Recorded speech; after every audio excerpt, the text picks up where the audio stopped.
there's only so much power, so much strength you can gain, okay, on your own. Right. How are you moving all these weight classes? You know, then you want to fight your sparring partner, your best friends with them, you know, you're chubby at the convention, and you want to fight each other? Oh, you mean the thing with the Yildirim? Yeah.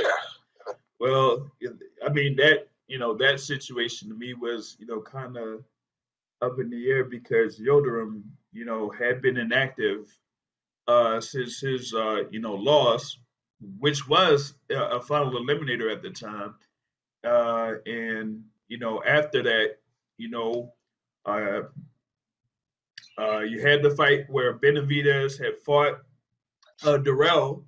So after Darrell lost it, that bet, Benavidez was champ, and then all that whole mess and whatnot. And then for some reason, Andy Yildirim became a mandatory challenger without having a fight. But that's, a whole nother story there. Yeah, you fought for 2 years. You were his sparring partner. Mm-hmm. And you're gonna go up there and say, "Hey, I want to put some money in your pocket. I want to put some money in my pocket." Mm-hmm. Anyway, he's gonna say, "What the hell? I fight I fight anybody. Let's say Yo made for 2 years, or whatever. Who's gonna pay him big money to fight somebody?" Right. And but that was the whole thing to me in reference to what Canelo was saying to you and Demetrius at that time when Demetrius was talking to him and Canelo was saying like, okay, you ain't fought nobody, but the thing about it is like when you're fighting guys like Rocky Fielding and Andy Yildirim, then what are you saying? Like that doesn't that to me just didn't make any sense because you can't put something on somebody when you're going ahead and you're facing guys that not that many people know about. Just being straight up, they don't really know that much about Rocky Fielding. They didn't know much about what Andy Yildirim was doing, except for, like I said, losing to Darrell. To fight people without big names. Mm-hmm. Okay. Are they paying other fighters to big money to pay fight fighters with no big names? No. Triple G can fight who he wants and get paid big money. Mm-hmm. Yep. Okay. HBO made Triple G a superstar by giving him the right opponents that he can knock out. Mm-hmm. I mean, if you look at his boxing list, 30 fights in, he was fighting guys with losing records. I mean, there were instances where he was fighting, like you were talking about Canelo fighting blown up welterweights. There were times when, Gennady Golovkin was fighting blown up 154 pounders, I think he had, I know that Kasim Uma had bounced back and forth between 154 and 160. A while ago, he did fight, Gabe Rosado. He fought like a couple of other guys that had came up from 154. But he never really, and I didn't understand it. He never fought the WBO champion, no matter who held the WBO title. He never fought the WBO champion.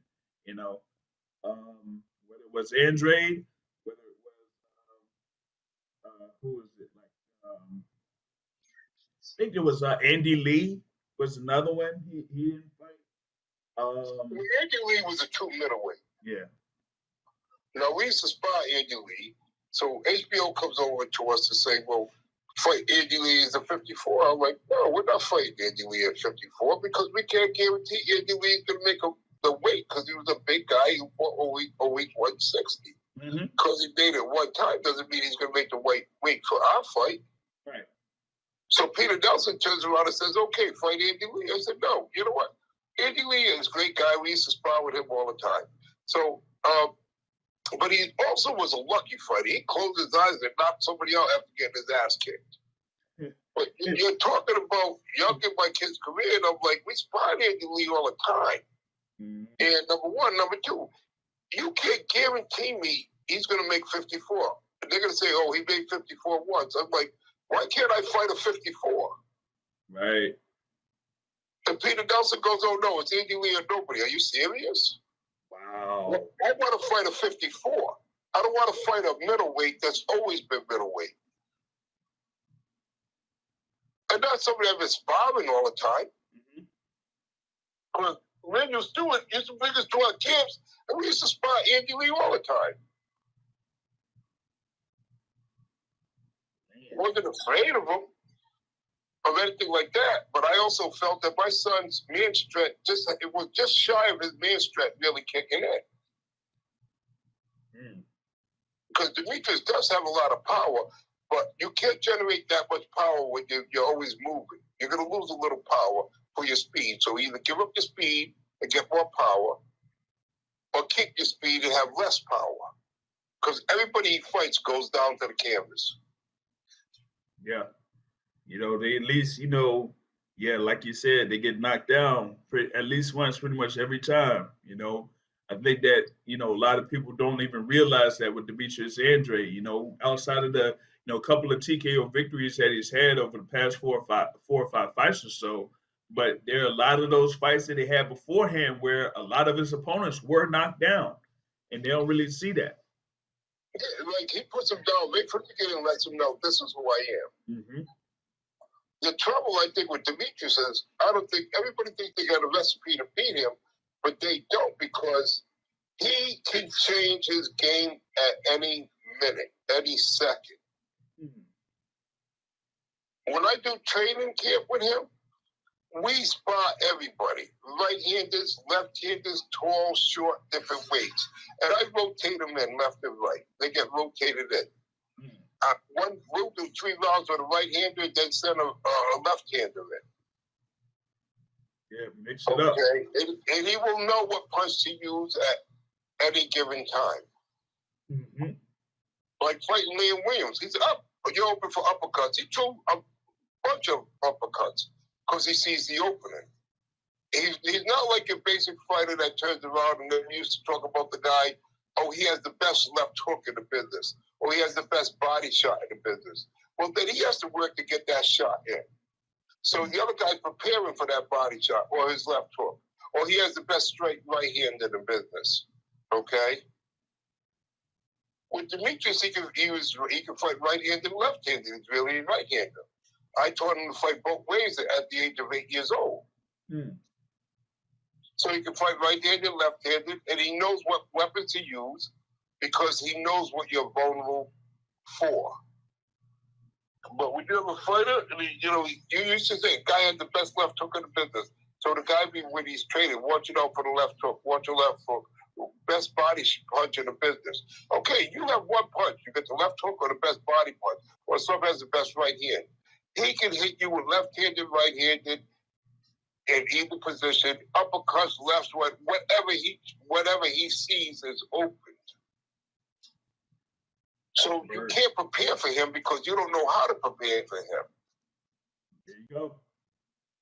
You can't prepare for an uppercut because he don't have to throw an uppercut.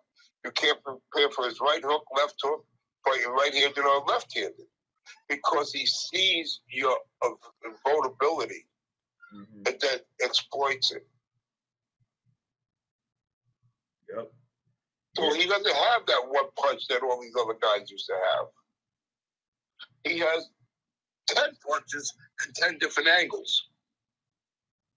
Yeah, that's the thing, man. That's what makes a dangerous fighter, to be so versatile that you could hurt your opponent with any punch, not just one punch, but any punch that you throw. Right. And I took my page from the amateurs. When you were fighting the amateur, you didn't know if you're fighting a right-handed, left-handed, short guy, tall guy. You fought the next man up. Right. When you did the tournaments. So why, in my opinion, why should that change? When we prepare for a fighter, he's prepared for anything a guy can come at him with. That's why you go left-handed, we'll take care of you. You go right-handed, we'll take care of you. You're tall, you're short. When we do our training camps, we have all of that in our camps. Word. It's all about making sure his timing is good. His timing is correct. Because he has to see it he has to execute it. You want a roughhouse? He can roughhouse. You want to fight clean? He will fight clean. And Demetrius always fights clean. Liam Williams' fight was a dirty fight. Yeah, yeah. Oh, people, when he was put in headlocks, he was trying to choke him, make his eyes, everything. Mm. So we'd have to abide by that, or we have to say, okay, you know what, just stay away from him. Move around and just cut different angles and hit him with different ways of punches. And with a right this way, a left that way, move this way, go that way, go up, go down. He knows how to do all that. Mm-hmm. So you can go to the ring, you can go to your corner and say, okay, he's open for this. He's not open for that punch no more. You thought, your corner thought he was open for this, but he's not. Because when we go back out, we're going back out different. Yeah. We're going to exploit what you have. We're going to exploit your weakness. Your weakness is going to be found out in 2 or 3 seconds. Your hand position, your angles you move right, you move left, where your hands are. Okay, your hands are over here. I want to hit you there. I would move this way. I want to hit you here. I want to hit you where you don't know the punch is coming from. Right, just setting up for those openings, and then like they say a lot of times. Sometimes the most effective punch, or the punch that hurts the person the most, is the one that they can't see.